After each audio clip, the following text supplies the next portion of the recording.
हर हर महादेव. मी सर्वेश्वरी शक्ती आंतरराष्ट्रीय अघोरी आखाड्याचा एक साधक. माझं नाव घनश्याम गोरे. शिवरुद्र नॅचरल ॲग्रोमध्ये सर्व शेतकरी बांधवांचं मी मनापासून स्वागत करतो. आणि आपल्या चॅनलला जो तुम्ही भरभरून प्रतिसाद दिला, अनेक शेतकऱ्यांनी स्वतःचे अनुभव मला फोनवरून सांगितले. पंचतत्व तुम्ही सांगितल्याप्रमाणे आम्ही स्वतःसाठी पंचतत्व बॅलन्स करायचा प्रयत्न केला, शेतीसाठी पंचतत्व बॅलन्स करायचा प्रयत्न केला आणि त्याच्यात त्यांना कशा पद्धतीने यश आलं ते त्यांनी आवर्जून मला फोन करून सांगितले. तर शेतकरी बांधवांना विनंती आहे की तुम्ही कमेंटमध्ये सुद्धा त्याची माहिती द्या, तुम्हाला पंचतत्वाचा कसा लाभ झाला. कारण काय होतं मित्रांनो, शेतकऱ्यांचा इतर शेतकऱ्यांचा सुद्धा आत्मविश्वास वाढायला त्याच्यामुळे मदत होईल. आणि हे जे ज्ञान आहे मी तुम्हाला देतोय, हे बॅलन्स तयार होतो. याच्यामुळे काय होतं की निसर्गाच्या प्रती काहीतरी आपली देण्याची भावना पाहिजे. का पाहिजे तर आपण त्याच्याकडून घेतोय, रिटर्न काहीतरी दिलंच पाहिजे हा निसर्गाचा नियम आहे. तर त्याच पद्धतीनं ज्या शेतकऱ्यांना पंचतत्वाचा अनुभव आला त्यांनी इतर शेतकऱ्यांना पण हे पंचतत्व कसं काम करतं, त्याच्यामुळे कसा लाभ झाला हे सांगितलं पाहिजे. तर आणि अनेक शेतकऱ्यांचा एक प्रश्न आहे की महाराज तुम्ही असता कुठं. माझं मूळ ठिकाण साधनेचं किंवा राहण्याचं आणि आपलं शिवरुद्र नॅचरल ॲग्रोचं ऑफिस हे सोलापूर जिल्ह्यातील माळशिरस तालुक्यामध्ये एक छोटंसं फोंडशिरस म्हणून गाव आहे, नाथेपुतेच्या जवळ. त्या ठिकाणी मी निसर्गाच्या सानिध्यात राहतो. तिथंच आपलं माझं राहण्याचं ठिकाण आणि माझं ऑफिस पण आपलं शिवरुद्र नॅचरल ॲग्रोचं ऑफिस पण तिथंच आहे. तिथंच मी तुम्हाला भेटतो. आणि दुसरा एक प्रश्न, महाराज आपली औषधं मागवायची ऑनलाईन, तुम्ही पेमेंट केल्यानंतर तुम्हाला 3 ते 4 दिवसामध्ये औषध 100% पोचतं. आपलं काम शिवरुद्र नॅचरल ॲग्रोचं 5 राज्यामध्ये सुरू आहे. कधीही कुणाला प्रॉब्लेम येत नाही. औषधं 100% तुमच्यापर्यंत पोहोचतात. ऑनलाईनचा जमाना आहे, विश्वास ठेवणं अवघड आहे. पण तुम्ही जो विश्वास ठेवताय, आज मी 5 राज्यापर्यंत पोहोचलो, शेतकऱ्यापर्यंत पोहोचलो, ते केवळ माझ्या अंगावरील वस्त्रांमुळं. आजही देशात परदेशात भगव्या वस्त्राला एक मान आणि सन्मान आहे. आणि हा वस्त्राचा जो सन्मान आहे, मान आहे, तो माझ्याकडून कदापि त्या वस्त्राच्या सन्मानाला कधीही डाग लागणार नाही, एवढी माझ्याकडून दक्षता घेतली जाते आणि कायमस्वरूपी घेतली जाणार. त्याच्यामुळं शेतकरी बांधवांनी अजिबात चिंता करण्याचं कारण नाही. तर आज आपण पंचतत्वातल्या वायुतत्वावर आपण आज अभ्यास करणार आहे. शेतीसाठी आणि माणसाच्या आरोग्यासाठी आणि माणसाच्या भौतिक जीवनासाठी वायुतत्व किती महत्वाचं आहे हे आज आपण चर्चा करूया. वायुतत्वामध्ये मित्रांनो ऑक्सिजन येतो. वायूच्या तत्वामध्ये ऑक्सिजन आहे, लक्षात घ्या. सायन्सनं जे वेगवेगळं काही शोधून काढलं त्याच्यातलं मेन 5 तत्व आहेत, त्याच्यातलं एक वायुतत्व. वायुतत्वामध्ये ऑक्सिजन आहे आणि आध्यात्मिक भाषेत ऑक्सिजनच्या शिवाय एक ऊर्जा आहे, त्याला प्राणशक्ती असं म्हणलं जातं, की वायुतत्वामध्ये असते आणि त्याला डायरेक्ट श्वास घ्यायची गरज नाही. जाऊ दे, तो थोडासा गहन विषय. मग वायुतत्व आपल्या वनस्पतीमध्ये काम कसं करतं. वायुतत्व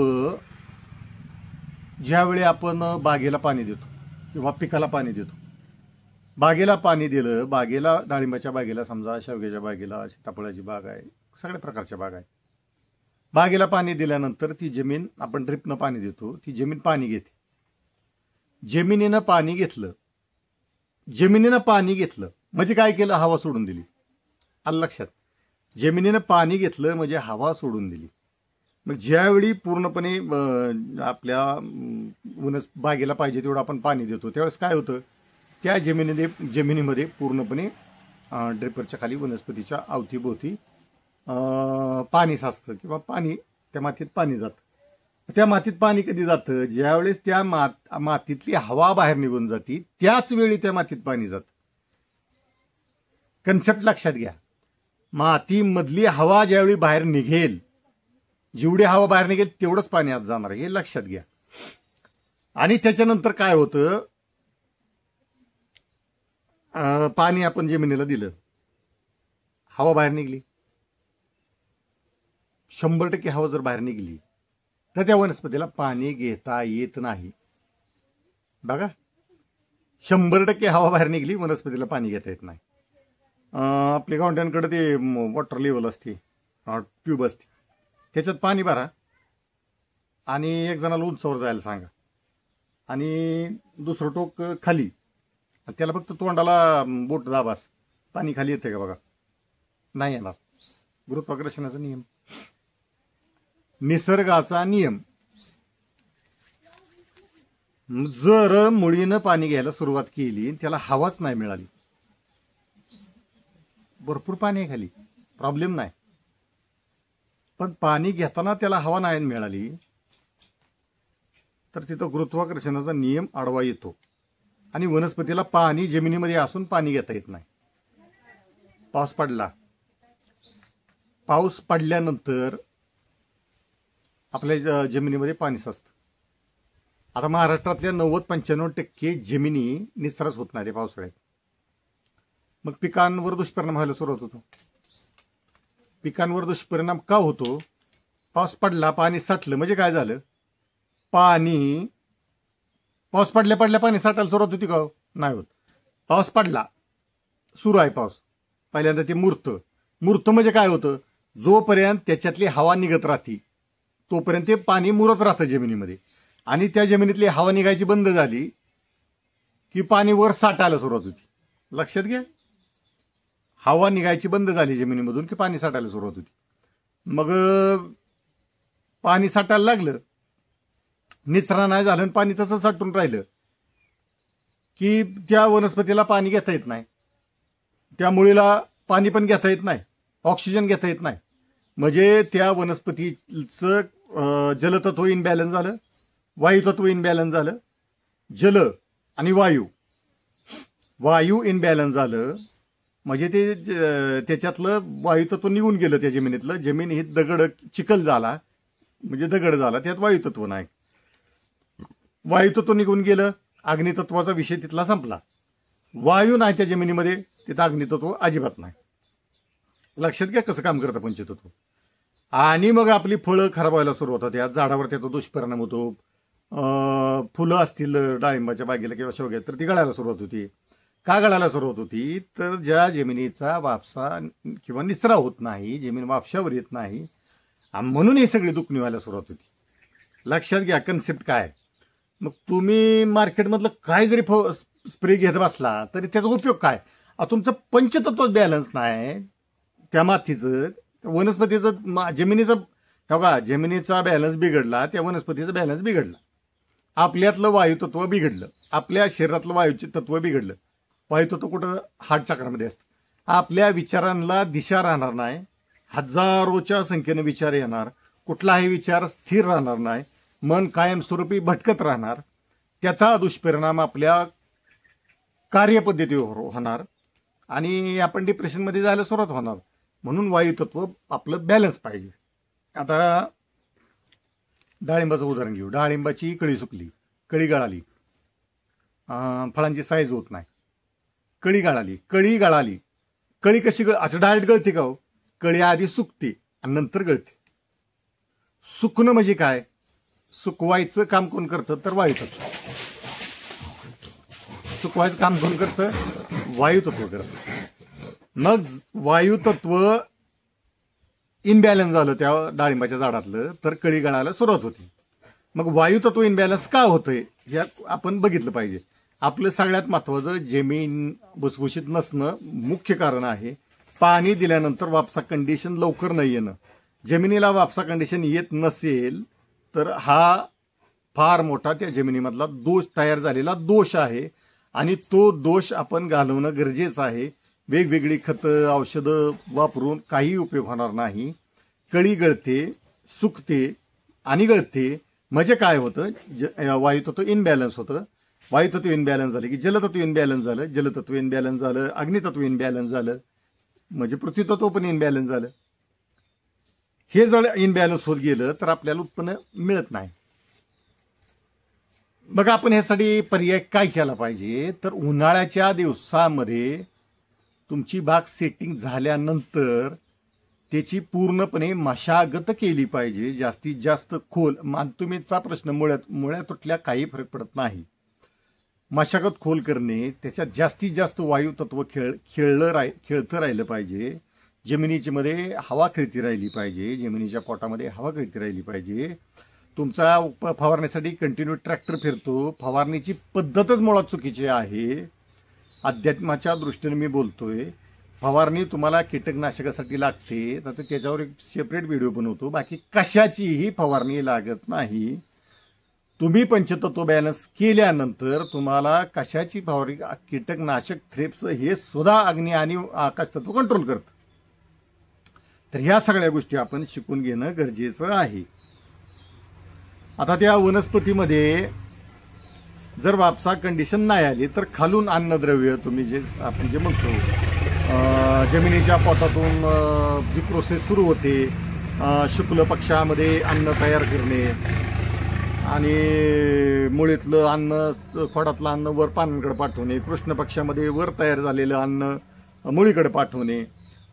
मग हे जे कार्य चालू राहतं वर खाली, तर हे कार्य कोण करतं? हे कार्य करतं वायुतत्व. मग जर वायुतत्व आपलं त्या वनस्पतीमधलं, मातीमधलं वायुतत्व इनबॅलन्स असेल तर हे कार्य प्रभावीपणे चालेल का? तर अजिबात चालणार नाही. लक्षात घ्या, अडचणी कशा कशा निर्माण होत्यात. जर आपलं मातीतलं वायुतत्व इनबॅलन्स असेल तर वनस्पतीतलं इनबॅलन्स होतच. मग जास्तीत जास्त आपलं मातीतले वायुतत्व बॅलन्स करणं गरजेचं आहे. इतर पिकं असतील तर तुम्ही, आता मका टाकायची, मला मीच अर्ध्या रानावर प्रयोग केला, तुम्हाला नक्की फरक दाखवतो. मका टाकायची, तर मका टाकल्यानंतर टाकायच्या आधी खोल नांगरट करून घेतली. खोल, अगदी खोल, मोठ्या ट्रॅक्टरनी. माझी थोडी काळी आणि चिकट जमीन आहे. त्याच्यानंतर मका टाकली, म्हणजे ते रोटर वगैरे मारून, फनून, खतं टाकून, रोटर मारून सगळं ओके करून घेतलं आणि नंतर मका टाकली. आणि एका थोड्याच्या छोट्याच्या टोकड्याला ही पद्धत वापरली ना, नुसतं फनून घेतलं, तर दोन्हीतला फरक तुमच्या लक्षात येईल. आणि आता पाणी द्यायला गेलो ना, तर जिथं थोडंसं ओलं झालं तिथं पाय एकदम गुडघ्याच्या लेवलला जो आत जाते, आणि त्याच रानात गोठ्या एवढा पण सुद्धा आत जात नाही, ओलं असताना सुद्धा. म्हणजे हे कशाचा फरक पडला? तर खोल नांगरट केल्यामुळे वायुतत्व ऍक्टिव्ह झालं. वायुतत्व ऍक्टिव्ह झाल्यामुळे अग्नितत्व ऍक्टिव्ह झालं. अग्नितत्व ऍक्टिव्ह झाल्यामुळे जलतत्व जास्त द्यावं लागायला लागलं. जास्त म्हणजे त्याला पाहिजे तेवढं, आणि तेवढं त्याला जलतत्व मिळायला लागलं. वाढ प्रचंड प्रमाणात वाढ, म्हणजे दुपटीचा 2 ते 3 पटीचा फरक पडतोय, दाखवतो तुम्हाला. पंचतत्व मी काय कुठं काही वेगळं काय केलं नाही. घरी गाईचं शेणखत होतं तेच टाकलंय. म्हणजे पंचतत्व ऍक्टिव्ह करायचा मी प्रयत्न केला, त्याच्यामध्ये पण आणि माझ्या शरीरात पण. तर पंचतत्व ऍक्टिव्ह केले की बाकीच्या अडचणीचा प्रॉब्लेम म्हणजे संपल्याच ना. मग बिनकामाचं इतर दुखणी वाढवून, औषधं खर्च वाढवून, आणि शेती परवडत नाही, खर्च होतोय. अहो, पंचतत्व शिका. निसर्गाशिवाय हे काहीच नाही. आणि हे फार मोठं सायन्स आहे, एक विज्ञान आहे. आणि तुमच्या माहितीसाठी सांगतो, हे अध्यात्म थोतांड हे काही सुद्धा नाही, हे सायन्स आहे. आकाश तत्वाकडे वनस्पतीची वाढ होते. आकाश तत्वाचं देवता कोणतं? सूर्य देवता. म्हणजे अशा बारीक सारीक गोष्टी जर आपण कनेक्शन जोडत गेलो ना, तर आपण एक फार मोठ्या विज्ञानाकडे जातोय. आणि हे विज्ञान अतिशय शेतीसाठी, मनुष्यासाठी पोषक आहे, आणि खास त्यांच्यासाठी, त्यांच्या भल्यासाठी आणि चांगल्यासाठी. तुम्ही पंचतत्व शिकला ना, तुमच्या स्वतःच्या तुमचे 99.99% दवाखाने बंद झाले म्हणून समजा. वायुतत्व फास्ट रिॲक्ट करणारी तत्व आहे. फास्ट लगेच रिॲक्ट होते वायुतत्व. त्याच्यामुळं मग वायुतत्व ऍक्टिव्ह असलं की आपल्याला शेतीमधल्या अनेक अडचणी म्हणजे निघूनच जातात. आपल्याला त्या अडचणीच येत नाहीत. कधी? वायुतत्व ऍक्टिव्ह असल्यावर. बघा ना, पाणी दिलं की सुकलेलं झाड लगेच तरतरीत होते. पाणी दिलं म्हणजे जलतत्व, आणि वायुतत्वाने त्याला प्रेशर दिलं, ऍक्टिव्ह केलं, जल वनस्पतीला द्यायला. ही फास्ट प्रोसेस करतंय वायुतत्व. आणि ती फास्ट प्रोसेस केली, रिॲक्ट कोण करतंय सगळ्यात जास्त? वायुतत्व. म्हणून वायुतत्व. आणि तुम्ही बघा ना, वायुतत्व कमी आपल्या शरीराला 5-6% गरज आहे वायुतत्वाची. ते 1 मिनिटभर लागदा बाबा जीव जाणार. गरज थोडी आहे पण त्याचं कार्य तेवढ्या प्रमाणात आहे. हो, गरज थोडी आहे पण कार्य त्याची तेवढ्या प्रमाणात आहे. वायुतत्व आपल्या शरीरातलं जर इनबॅलन्स झालं का ना तर गुडघेदुखी होणार. पृथ्वी वन वायू गुडघेदुखी झाली म्हणजे सांध्यातला जे प्रॉब्लेम आहेत ना, सांध्यातले कुठलाही सांधा असू दे, त्यात आकाश वायू सुकवायचं काम करतं. हो, त्याच्यातलं जे लिक्विड आहे का ना, ग्रीस, सांध्यातलं ग्रीस, ती वायुतत्व जास्त वाढल्यामुळं सुकून जातं. वायुतत्व बॅलन्स असणं गरजेचं आहे. आणि मग त्याला ते 6 प्रकारचे वायू, परत त्याला अनुलोम विलोम, चंद्रनाडी, सूर्यनाडी, वायुतत्व, ह्या अनेक गोष्टी आहेत. मग थोड्या असून डीपमध्ये आहेत ते.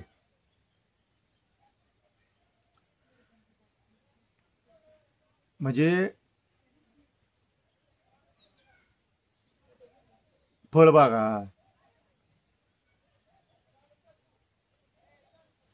कुठल्याही फळबागा असू द्या, त्या फळापर्यंत, त्या कळीपर्यंत अन्न पोचवण्याचं, ऊर्जा पोचवण्याचं काम कोण करतं? तर सगळ्यात महत्वाचं काम वायुतत्व करतं. खालून वर पोचवणं वायुतत्व. जलतत्वाला प्रेशर कोण देतं किंवा वर पोचवण्याचं काम कोण करतं? तर वायुतत्व. मग जेवढ्या जास्त प्रमाणात आपलं वायुतत्व ऍक्टिव्ह असेल तेवढ्या प्रमाणात आपल्याला वनस्पतीमध्ये चांगल्या पद्धतीची फळांमध्ये, फुलांमध्ये ग्रोथ पाहायला मिळते. विहिरीतलं पाणी जर निघालं तर ते आपली मोटर अशी गुटक्या मारते ना, आपण काय म्हणतो गुटक्या मारते का? तर ते पाणी निघलेलं असतं. ते वायुतत्व त्यावेळी ते वायुतत्व गुटक्या मारती म्हणजे काय होतं? पाणी येतं, परत हवा येते, पाणी येतं, हवा येते, म्हणजे वायुतत्व ऍक्टिव्ह असतं म्हणून ते पाणी बाहेर पडतं. गुटक्या मारतं, पाणी बाहेर पडतं, म्हणजे वायुतत्व ऍक्टिव्ह असतं म्हणून ते पाणी तसं करतं.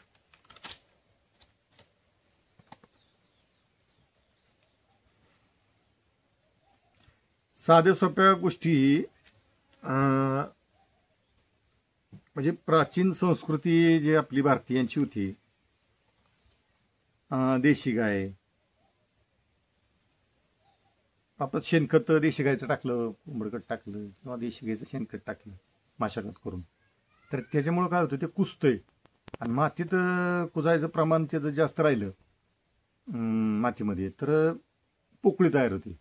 पोकळी तयार होते म्हणजे काय होतं? की वायुतत्व ऍक्टिव्ह होते.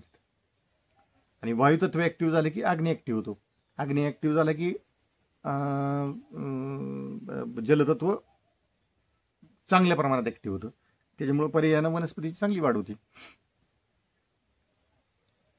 आणि म्हणजे आपले ते पांडव काय म्हणत होते?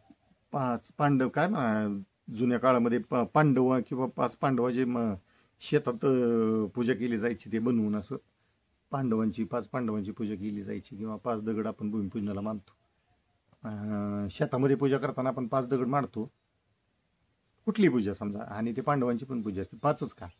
पंचतत्व. प्रत्येक गोष्टीत आपल्या पूर्वजांनी पंचतत्वाचा फार डीपमध्ये अभ्यास केलेला आहे आणि त्याचा अभ्यासच करणं शिल्लक राहिलेलं नाही. एवढ्या प्रचंड प्रमाणात आपल्या पूर्वजांनी पंचतत्वाचा अभ्यास केलेला आहे.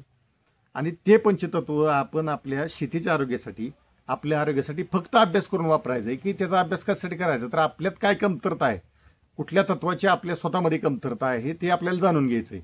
ह्याच्यासाठीच अभ्यास करायचा आहे. आणि तो अभ्यास केल्यानंतर कुठलं पंचतत्वाचं कोणतं तत्व आपल्यात कमी आहे ते वाढवलं की आपलं आरोग्य, आपल्याकडं आपण कर्जबाजारी असणं, आपल्याकडं आर्थिक परिस्थिती चांगली असणं, हे पंचतत्वावर डिपेंड असतं. आपली मानसिकता स्थिर असणं, आपण आजारी पडणं, या सगळ्या गोष्टी पंचतत्वावरच डिपेंड आहेत. म्हणून पंचतत्वाचा आपल्या आरोग्यासाठी आणि शेतीच्या आरोग्यासाठी अभ्यास करणं अत्यंत गरजेचं आहे. आपलं पंचतत्व, शेतकऱ्याचं पंचतत्व अगदी बॅलन्स असेल तर त्याच्या शेतीचं पंचतत्व बॅलन्स व्हायला ऑटोमॅटिकच मदत होते आणि त्याचं पंचतत्व चांगल्या पद्धतीने बॅलन्स होतं. सगळ्यात महत्वाचं, आपल्याला आळस येतो किंवा एखादा व्यक्ती बघा ना कायम सारखा आळसात असतो, ऍक्टिव्ह नसतो.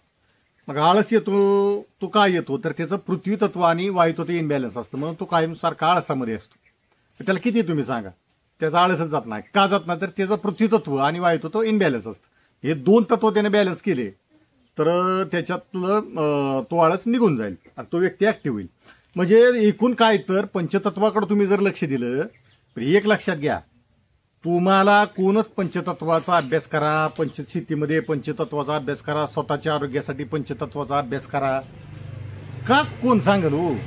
म्हणजे घरचं खाऊन लष्कराच्या भाकऱ्या भाजणं ही जी म्हण आहे जुन्या काळात, आता ही कलियुग आहे. या कलियुगामध्ये कामधंदा सोडून स्वतःचा प्रपंच सोडून तुम्हाला कशासाठी ज्ञान देईल फुकटचं. बरं, ही फुकटचं ज्ञान द्यायचं, अर्धवट ज्ञान घ्यायचं, पूर्ण न अभ्यास करता, परत निगेटिव्ह कमेंट पण सोसायच्या, लोकांच्या म्हणजे निगेटिव्ह मतं पण ऐकून घ्यायची. मग ही कोणी म्हणजे काय म्हणू आपण, ते अवलक्षण, हात दाखवून अवलक्षण काय ते म्हणाय का तसं. ही उपद्याप ही कोण कशासाठी करेल. तुम्हाला पंचतत्व शिकवून तुमच्या शेतीचं उत्पन्न वाढवून वैयक्तिक मला काय फायदा आहे त्याच्यातनं. शून्य फायदा आहे ना. माझा वेळ जातोय तसा भौतिक ह्याच्या जगाचा विचार करता माझा वेळ वाया जातोय. हे सगळं सांगून ह्याचा अभ्यास तुम्हाला सांगून बरे अभ्यास करा ही सोपी गोष्ट नाही. 2014 पासून सगळं भौतिक जीवनाचा त्याग करून ह्या क्षेत्रात येऊन मी हा सगळा अभ्यास केला आहे. मी गव्हर्नमेंट कॉन्ट्रॅक्टर होतो. केंद्र सरकारचे ते माहिती प्रसारण मंत्रालय आहे, त्याच्या मंत्रालयाच्या अंडरमध्ये BSNL इन्फॉर्मेशन टेक्नॉलॉजी जे मंत्रालय त्याचा मी डायरेक्टर होतो. हे सगळं सोडून राजकीय सामाजिक जीवन सगळं त्याचा त्याग करून ह्याच्यात येऊन अनेक जण म्हणतात हे म्हणजे ह्यांना भिकाचं डवळ लागले, असं म्हण नाही का, म्हण भिकाचं डवळ लागले, कामधंदा सोडायचा आणि असलं काय. म्हणजे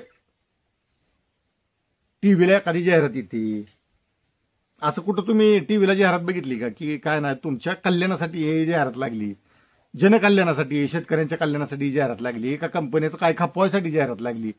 म्हणजे थोडा अभ्यास करा की तुम्ही. माझी तळमळ काय की ह्या बारीक सारीक गोष्टी शिका आणि स्वतःचं कल्याण करून आपल्या शेतीचं कल्याण करून येणाऱ्या पिढीचं कल्याण करा. आज जर आपण बॅगाच्या बॅगा आणून जर त्या शेतीमध्ये रिचवायला लागलो तर येणाऱ्या पिढीला घरी खायपुरतं सुद्धा भाजीपाला माळवं उगवणार नाही, हे लक्षात ठेवा. कारण तशी परिस्थिती निर्माण झाली. सांगोला तालुक्यात सुद्धा अनेक शेतकरी मला सांगतात जे गाव जगप्रसिद्ध होतं त्याच्यात आज झाड सुद्धा म्हणजे नीट उगवना त्या डाळिंबाचं, अशी अवस्था झाली. तर या अवस्था कोणी निसर्गानं नाही केली, ही आपण स्वतः केली. मग हे शिकलं, अडचणी येऊ द्या, संकट आलीच पाहिजेत, पण संकट काय येतात हे बघितलं पाहिजे ना. आले संकट की बघू दुसरं येतंय त्याच्यावर मात तिसरं येतंय असं मात होत नसती. संकट काय येतात, ते काय घेऊन येतात, ते कुठल्या कारणाने येतात हे शिकलं पाहिजे. मोठेपणानं माणूस म्हणतो जग कुठं गेलं, चंद्रावर गेलं, एवढी प्रगती, काय प्रगती केली आपली जी झाली ती अधोगती झाली, सगळ्या बाजूनं अधोगती झाली.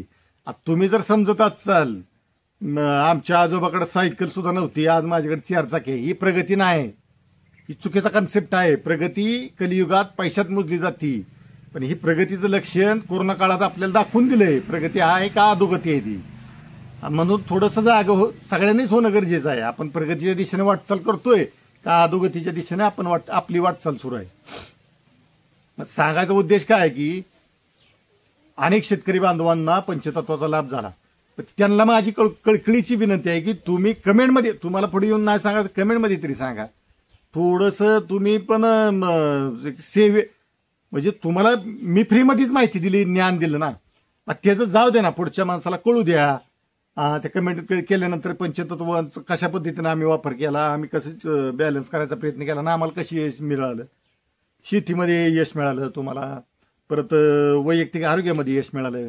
मग हे शेतकरी बांधवांना, इतर शेतकरी बांधवांना हे कळलं तर त्यांनाही पंचतत्वाची आवड निर्माण होईल.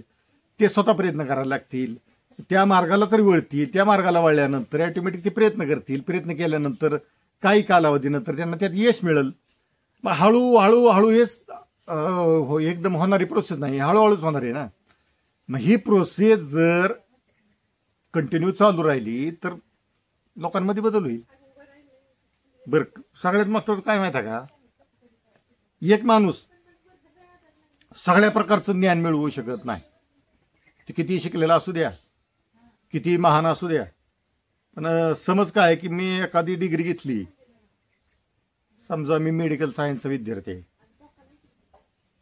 मग ते दुसरं एक जर इंजिनिअरिंग मधलं काय सांगितलं, नाही नाही नाही माझंच खरं आहे कारण मी टॉपचं शिक्षण घेतलं. हो, टॉपचं शिक्षण घेतले दादा, पण ते ज्ञान आहे ते मेडिकल सायन्स आहे, ते इंजिनिअरिंगचं आहे. तर ही इंजिनिअरिंगची मेडिकल सायन्सची पुस्तकं लिहिली ती कुणी लिहिली, माणसांनी लिहिली. मग ती माणसांनी लिहिलेली पुस्तकं जर बरोबर आहे तर अध्यात्म जी काय लिहून ठेवलंय, जे जे संशोधन केलं गेलंय किंवा ते आजही कसं बरोबर आहे हे सिद्ध होतंय. मग आमच्या जुन्या ऋषीमुनींनी, आमच्या पूर्वजांनी आपल्या हे सगळं करून ठेवलंय. मग हे चुकीचं किंवा ह्याला अंधश्रद्धा म्हणणं आणि पाश्चात्यांच्या पाठीमागे जाणं. कुंभमेळ्याला चला, हजारो लाखो विदेशी नागरिक तिथे यायला लागले. भारत एकमेव देश आहे भोगाच्या पलीकडचं जीवन जगणारा हा देश आहे. सगळे इतर देश आहेत ते भौतिक आणि भोगाचं जीवन जगणारे. यातला फरक लक्षात घ्या. सोन्याचा धूर निघत होता आणि निघतच होता, म्हणून तर परकीय आक्रमण होत होते ना. ज्याला खायला भाकरी नाही त्याच्यावर आक्रमण होतंय का? पाकिस्तानवर आक्रमण व्हायची म्हणजे होतंय का, किंवा त्याची परिस्थिती आहे का? बरं, आपण आक्रमण का करत नाही? काय ते म्हणजे आपली तारांबळ होईल बिनकामात त्याच्यावर आक्रमण करून. त्यांनाच भाकरी नाही, त्यांच्यावर आक्रमण करून काय करणार आहे? लक्षात घ्या. भारतावर का आक्रमण होत होते? कारण सोन्याचा धूर निघत होता. पाकिस्तानवर का आक्रमण होत नाही? तर त्यांना चुलीला पेटवाय सरपणा, ही परिस्थिती आहे. ती का आली का ती भाग वेगळा. म्हणजे जिथं भरभराट आहे तिथंच आक्रमण होत होती आणि होतात, हा निसर्गाचा नियम आहे. मला ह्याच्यातून काय सांगायचंय तर आपली संस्कृती प्रत्येक गोष्टीत स्त्रियांनी साडी नेसण्यापासून पुरुषांनी धोती नेसण्यापर्यंत पंचतत्वावर डिपेंड होती. स्वयंपाक कुठं करावा, आंघोळ कुठं करावी, कशा पद्धतीने करावी हे सुद्धा पंचतत्वाला धरून होतं. शेतीला पाठ्याचं पाणी द्यावं हे सुद्धा पंचतत्वाला धरून आहे. देशी गायेचं शेणखत, कोंबडी पाळणं हे सुद्धा पंचतत्वाला धरून आहे. पंचतत्वाशिवाय ह्या पृथ्वीवर, सजीव सृष्टीवर म्हणा, तुमच्या ब्रह्मांडामध्ये तिसरं काय, सहावं कायच नाही. मग जे नाही त्याच्या पाठीमागं पळून मिळणार आहे काय? काहीच मिळणार नाही ना. मग जे आहे त्याचाच योग्य पद्धतीनं अभ्यास करून त्याचा योग्य पद्धतीनं वापर केला तर आपल्या आयुष्यात भरभराट झाल्याशिवाय राहणारच नाही. तुमची आर्थिक असू द्या, तुमची भौतिक असू द्या, आध्यात्मिक असू द्या, पंचतत्व बॅलन्स केल्यावरच हे सगळं घडतं. म्हणून मी कुणाला मार्गदर्शन नाही, माझी औषध घ्या नाहीतर घेऊ नका. तुम्हाला अडचण आली मला भेटा, तुम्हाला मार्गदर्शन केलं जाईल. तुमचा शेतीचा प्रश्न असू द्या तो सोडवला जाईल. तुम्हाला पंचतत्व, अनेक पेशंट ज्यांना दवाखान्यानं फरक पडला नाही त्यांना ह्या पंचतत्वाची ट्रीटमेंट दिल्यानंतर आम्हाला फोन करून त्यांनी सांगितलं, ओळख नाही माझी काय नाही महाराज, आम्हाला 95% तुम्ही सांगितल्यानंतर आम्हाला रिझल्ट मिळाले. एवढं जर त्या पंचतत्वानं होत असेल तर तुम्ही कशाला इकडे तिकडे येरे घालताय? करा ना अभ्यास त्याचा, होऊ द्या ना. आता साधं सोपं बघा, तुम्ही किती पोराला सांगा तुम्ही अभ्यास करा, अभ्यास करत नाही ती पोरं. त्यांना 5 मिनिटाची त्राटक्रिया शिकवा ना. युट्यूबला बघून काय करा, तज्ज्ञांच्या सल्ल्यानं त्यांच्या मार्गदर्शनाखाली ते ज्ञान घ्या. 5 मिनिटं त्राटक साधना केली पोरांनी, ती 10 मिनिटं अभ्यास करू द्या, 10 तासाच्या बरोबर आहे. त्राटक यशस्वी झाल्यानंतर त्याला काय दिवस, काय झाला 15 दिवस लागतात, कायला महिना लागतो विद्यार्थ्यांना. त्याचं त्राटक साधना फार मोठं मॅग्नी ऍक्टिव्ह करणं, तो विषय वेगळा. पण ते उदाहरण तुम्हाला सांगितलं की म्हणजे ह्या गोष्टी जर आपण शिकल्या, आपल्या रोज दैनंदिन जीवनात वापरल्या तर आपल्याला काहीच अडचण येत नाही ना. आणि शेतीचं म्हणाल तर शेती अतिशय सोपी आहे. शेती एवढं सोपा जीवन, शेतकऱ्याचं जीवन अतिशय सोपं आणि सुखी आहे. पंचतत्वाला धरून आणि निसर्गाला धरून आहे. फक्त पंचतत्वाकडे बघून शेती करा, आयुष्यात काहीच कमी पडणार नाही. तुम्हाला ती काय सांगितलं होतं, ती मकाचा व्हिडिओ दाखवतो. तर तुम्हाला ती मकाचा व्हिडिओ दाखवतो. निम्मी मका कशी आहे, निम्मी कशी आहे, म्हणजे प्रॅक्टिकल करून. मी प्रत्येक गोष्ट प्रॅक्टिकल केल्याशिवाय बोलत नाही. प्रॅक्टिकल करूनच तुमच्यापुढे सगळं मांडतो. वेगवेगळ्या गुरूंच्याकडून, महादेवाकडून ज्ञानाची प्राप्ती करून घेऊन म्हणजे प्राप्ती होते, ते ज्ञान तुमच्यापुढे मांडतो. ज्ञान दिल्यानं वाढतं आणि ह्या पृथ्वीकडून जे काय घेऊनच इथपर्यंत आलोय, पंचतत्वातून घेऊन मी इथपर्यंत आलोय, पंचतत्वापासूनच शरीर तयार झाले, परमेश्वराच्या कृपेने मी इथपर्यंत आलो. तर ह्या तुमचं ह्या पृथ्वी म्हणजे पंचतत्वाचं, ह्या पृथ्वीचं, मदर अर्थचं, समाजाचं, शेतकऱ्यांचं, सगळ्यांचं मी एक देणं लागतो. तो देणं देण्याचा हा माझा प्रयत्न, छोटासा प्रयत्न आहे. तुम्हाला काही अडचणी येऊ द्या, तुमच्या प्रत्येक अडचणीमध्ये मी तुमच्याबरोबर आहे. पंचतत्वाचं शारीरिक अडचण असू द्या, मानसिक अडचण असू द्या, शेतीची अडचण असू द्या, तुम्हाला योग्य प्रकारे मार्गदर्शन करून त्या संकटातून, त्या अडचणीतून मी तुम्हाला नक्कीच बाहेर काढायला मदत करीन. मी फार मोठा म्हणजे असा महाराज नाही. पंचतत्वाचा अभ्यास करून अनेकांना त्यांचं जीवन स्थिरतावर करण्यासाठी त्या पंचतत्वाचा वापर करून त्यांचं जीवन स्थिर झालंय. अनेक लोक या पंचतत्वामुळं योग्य मार्गावर आलेत. अनेकांचे प्रश्न, कौटुंबिक प्रश्न सुद्धा सुटलेले आहेत. हे पंचतत्व किती महत्वाचं आहे जीवनामध्ये हे तुम्ही नक्की जाणून घ्या. आणि अनेक शेतकऱ्यांचे मला फोन येतात, महाराज तुम्ही कमेंटला उत्तर देत नाही. मित्रांनो, मी टेक्निकलमध्ये मला तेवढा वेळ नाही, टेक्निकल नॉलेज मी घेतलेलं नाही. फेसबुक, इंस्टाग्राम किंवा हे असं, मुलगा तो यूट्यूबला व्हिडिओ अपलोड करायचं काम करतो, त्याची परीक्षा चालू असल्यामुळे त्याला तो वेळ मिळत नाही उत्तर द्यायला. सगळ्यात महत्त्वाचं मला अध्यात्माला 80% वेळ द्यावा लागतो, 20% इतर गोष्टींना वेळ द्यावा लागतो. सगळ्या शेतकऱ्यांना मार्गदर्शन करणं, त्यांच्या प्रश्नांची उत्तर देणं, असे अनेक व्याप आहेत. मला आखाड्याची जबाबदारी आहे, अध्यात्माचं तर माझी जबाबदारी आहे. ह्या सगळ्या गोष्टीतून मला वेळ काढून हे सगळं करावं लागतं. त्यामुळे मला वेळ मिळत नाही, वेळ अपुरा पडतो. कुटुंबाची जबाबदारी आहे, मुलांच्या शिक्षणाची, म्हणजे सगळ्या जबाबदाऱ्या आहेत. या सगळ्या जबाबदाऱ्या पार पाडत हा मी छोटासा तुमच्यापर्यंत पोहोचण्याचा एक प्रयत्न करतो. त्याच्यामुळं मला तुम्हीच समजून घेणं गरजेचं आहे. प्रत्येकापर्यंत पोहोचणं मला शक्य नाही. तर तुम्हाला कमेंटला उत्तर देण्यापेक्षा थोडासा तुम्हीच वेळ काढा आणि मला फोन करा ना.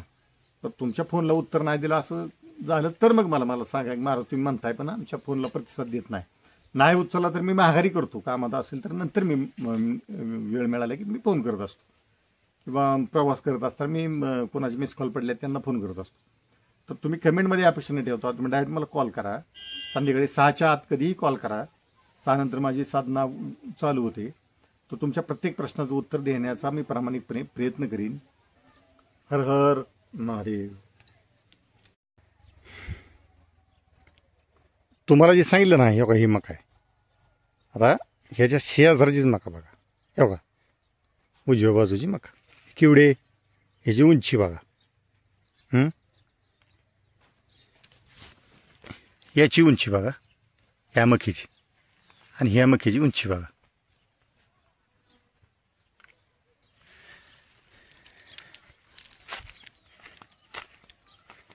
ही मकीची उंची माझ्या छातीपर्यंत आली.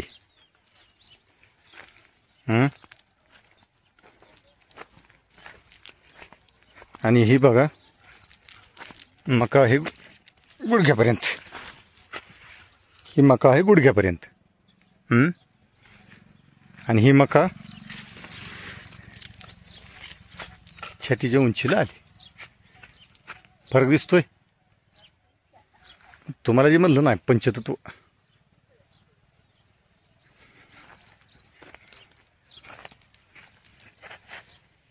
हे पूर्णपणे भुसभुशीत खोल नांगरट. हे दाखवण्यासाठी हे स्वतः प्रयोग करून, म्हणजे प्रत्येक प्रयोगातून आपल्याला हे शिकायला मिळतं. आणि कॉन्फिडन्सली मग तुम्हाला सांगता येतं